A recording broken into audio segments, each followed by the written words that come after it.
মাম্মাম, 1 মিনিট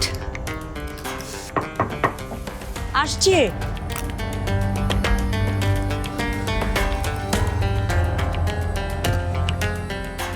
ভেতরে এসো।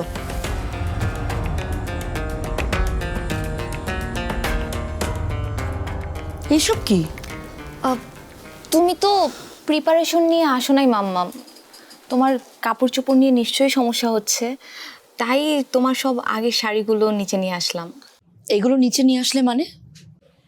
তুমি তো নিজের রুমে যাবাই না, তাই আমিই নিয়ে আসলাম। এখন থেকে এগুলো এখানেই থাকবে। লাইফ বয় কিনে কল দাও টোল ফ্রি নম্বরে আর এক নিঃশ্বাসে গোল বলে জিতে নাও ফিফা বিশ্বকাপ 2026 এর এক্সক্লুসিভ পুরস্কার।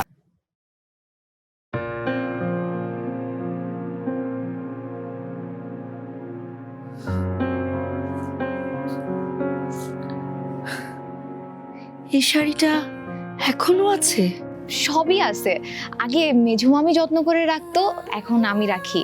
আর এগুলো তো আমিই নিব। মায়ের জিনিস তো মেয়েই পায়, তাই না? এটাই তো পরম্পরা। আমার সবকিছু তোমার নানাই ভালো, তবে এগুলা নিও, এগুলো আর আমার কি বা কাজে আসবে? দাঁড়াও, এগুলো আমি আলমারিতে গুছায় রাখতেছি, তাইলে তোমার আর কি সুবিধা হবে।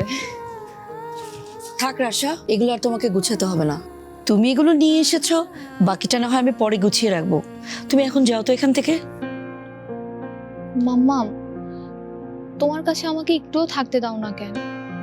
সব সময় শুধু তাড়ায় দাও। কি বললে?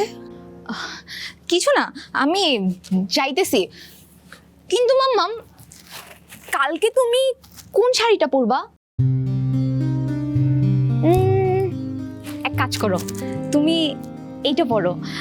এই রঙে তোমাকে অনেক মানাবে। অবশ্য তোমাকে সব কালারই ভাল লাগে। কাল কেন শাড়ি পরতে হবে? কাল কি? কেন? কাল ইমতিয়াজ আঙ্কেলের সাথে লং ড্রাইভে যাবে না? শাড়ি না পরলে হয় নাকি? রাশা, তুমি লং ড্রাইভের ব্যাপারটা নিয়ে কেন বাড়াবাড়ি করছো? ওনার সাথে আমার দরকারি কাজ আছে, সে কাজটা সারতেই তো যাচ্ছি। আমার কেন জানি মনে হইতেছে ইমতিয়াজ আঙ্কেল তোমার উপরে ক্রাশ খাইছে। রাশা, কি ধরনের উল্টোপাল্টা কথা বলছো তুমি? সত্যি বলতেছি, আঙ্কেল তো সারাক্ষণ তোমার কথাই বলে। আর দেখো না, ঘুরে ফিরে কিন্তু তোমার সাথেই দেখা করতে আসে। আমি শিওর আঙ্কেল ক্রাশ খাইছে। আর আঙ্কেল যে ড্যাশিং, তোমার জায়গায় আমি থাকলে আমিও ক্রাশ খাইতাম। রাশা, নিজের মায়ের সাথে কি এ ধরনের কথা বলে? লজ্জা করছে না তোমার? হাসছো কেন? মাম্মাম, তুমি তুমি প্রথম স্বীকার করলা যে তুমি আমার মা। আমার আমার যে কি খুশি লাগতেছে মাম্মাম। বিশ্বাস করো, তোমার মুখের কথা শোনার পরে আমার আমার আমার জীবনে আর কোনো কষ্ট নাই, কোনো দুঃখ নাই।